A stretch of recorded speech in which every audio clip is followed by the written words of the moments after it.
जय श्री कृष्णा राधे राधे। प्रिय दोस्तों, इस तरह के आपने और भी कई वीडियो देखे होंगे।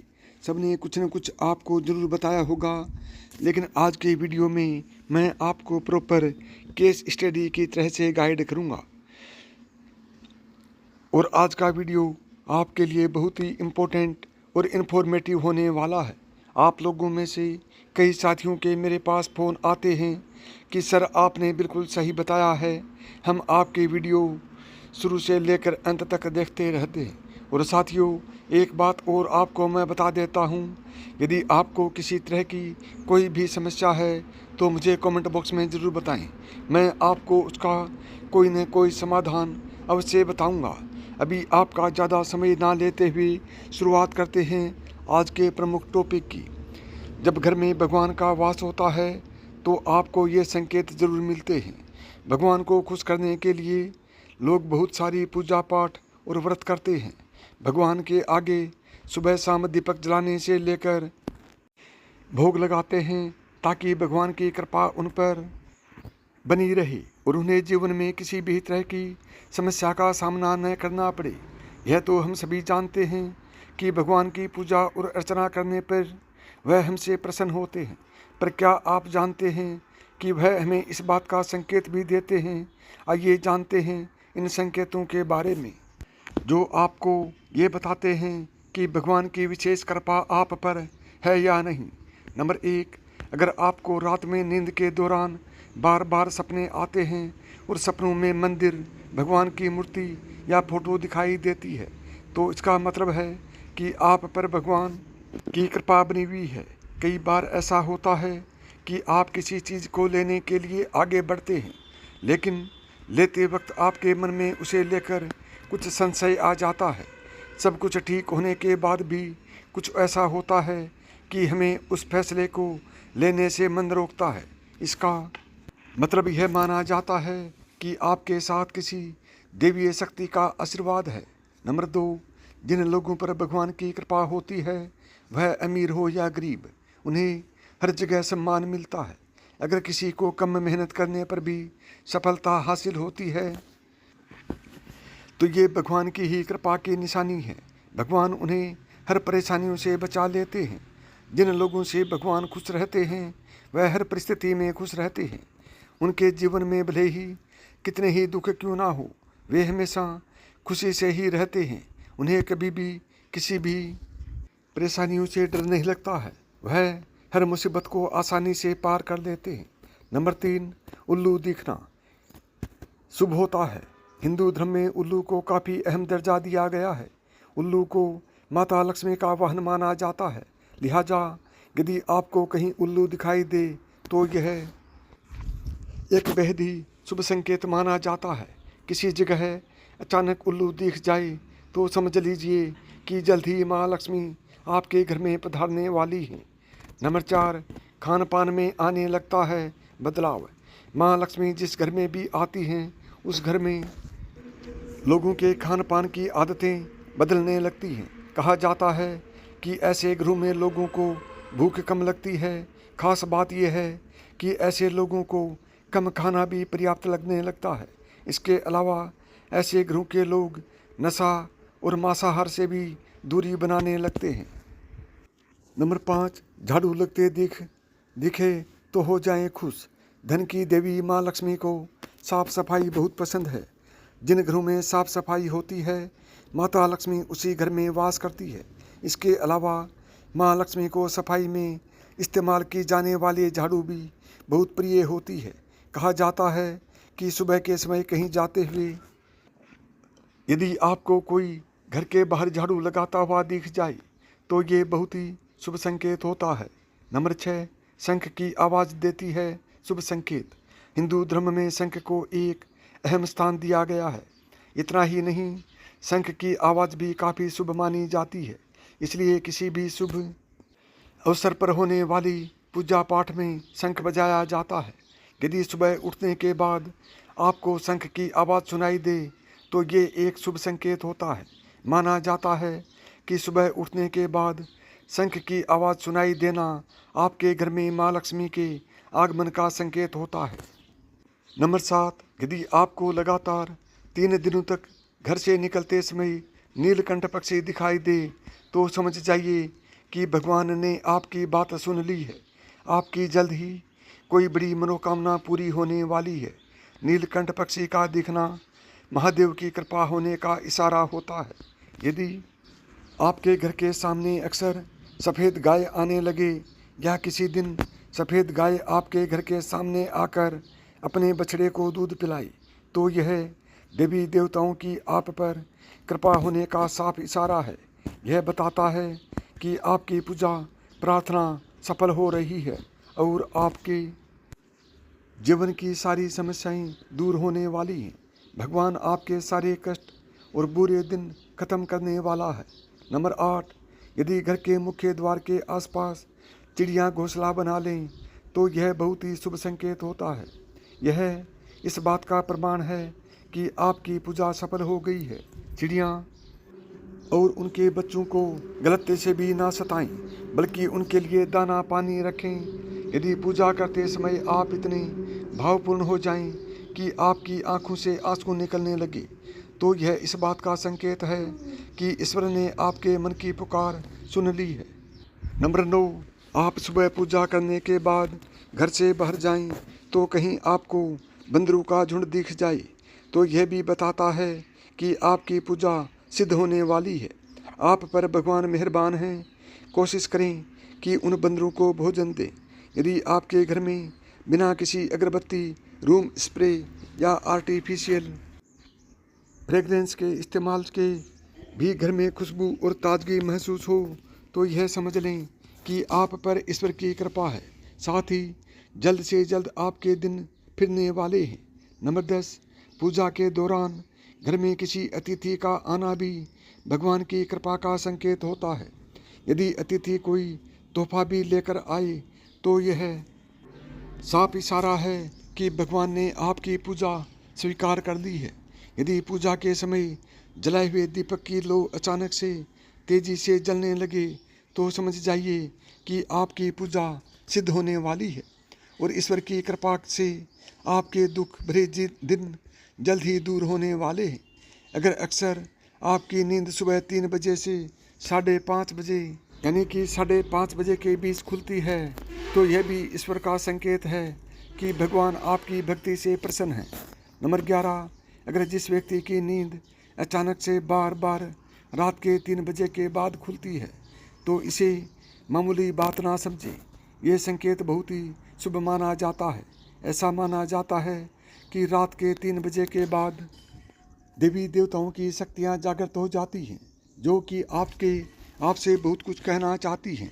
ऐसे में आपका बार बार 3 बजे के बाद उठना कामयाब होने का संकेत है। वहीं रात के 3 बजे के बाद देवी देवताओं से मांगा हुआ वरदान कभी खाली नहीं जाता है। ईश्वर आपकी प्रार्थना अवश्य सुनते हैं। आप चाहते हैं कि बजरंगबली की कृपा आप पर, आपके बच्चों पर और आपके माता पिता पर बनी रहे तो चैनल को सब्सक्राइब करें, वीडियो को लाइक करें और कमेंट बॉक्स में जय बजरंगबली ज़रूर लिखें। तभी मैं मानूंगा कि आप बजरंगबली के सच्चे भक्त हैं और आप चाहते हैं कि बजरंगबली की कृपा आप पर बनी रहे। नंबर 12, अगर आपको आपके सपनों में ऊंचे ऊंचे पर्वत दिखाई देते हैं और वहां से बहता हुआ झरना आपको दिखाई देता है और इस जल को आप पी लेते हैं तो निश्चित तौर पर आपको कामयाबी अवश्य प्राप्त होती है। अगर आप अपनी शिक्षा का सही प्रयोग करके उससे परिवार चला पा रहे हैं तो ईश्वरीय कृपा से ही संभव है। दुनिया में तमाम ऐसे लोग हैं जो शिक्षित होने के बावजूद शिक्षा का सही प्रयोग नहीं कर पाते। जिन लोगों की सेहत अच्छी रहती है उन पर भी परमेश्वर की विशेष कृपा है। सेहत खराब होने से सिर्फ आपके शरीर पर ही असर नहीं पड़ता है बल्कि काफ़ी आर्थिक नुकसान भी होता है। इसलिए निरोगी काया प्राप्त किए लोगों को खुद को भाग्यवान मानना चाहिए। यदि आपको जीवन में सुयोग्य जीवन साथी मिलता है तो ये भी परमेश्वर की कृपा से ही संभव है। एक अच्छा जीवन साथी आपके पूरे जीवन को खुशहाल बना सकता है, लेकिन अगर जीवन साथी खराब मिल जाए तो पूरी लाइफ झगड़े और कलेश के बीच गुजरती है। नंबर 13, अगर किसी व्यक्ति की संतान आज्ञाकारी है तो ये भी परमेश्वर की ही कृपा होता है, वरना आज के युग में ज़्यादातर लोग अपनी संतान की वजह से दुखी हैं। सही गलत के बीच अंतर करने की क्षमता जिन लोगों के पास है, उन पर उनके इष्ट देव का आशीर्वाद होता है। भगवान के दर्शन सपने में करने वाले लोगों पर भी देवी देवताओं की कृपा होती है, वरना परमेश्वर को देख पाना हर किसी के लिए संभव नहीं होता। जिस व्यक्ति का क्रोध परवंश है, जिसका मन शांत रहता है, जो हर परिस्थिति के से सामान्य रहकर निपटना जानता है, ऐसे लोगों पर ईश्वर का हाथ होता है, तभी ये संभव हो पाता है। नंबर 14, भगवान हमें अपने वास्तविक रूप में दिखाई नहीं देते हैं, लेकिन कुछ लोग ऐसे भी होते हैं जिन्हें भगवान के तुल्य माना जाता है। इनमें माता पिता, गुरु या ब्राह्मण हैं। इनमें से कोई भी व्यक्ति पूजा के दौरान आपके घर में प्रवेश करता है तो यह बहुत ही शुभ माना जाता है। आपको उन्हें घर से खाली हाथ नहीं लौटाना चाहिए।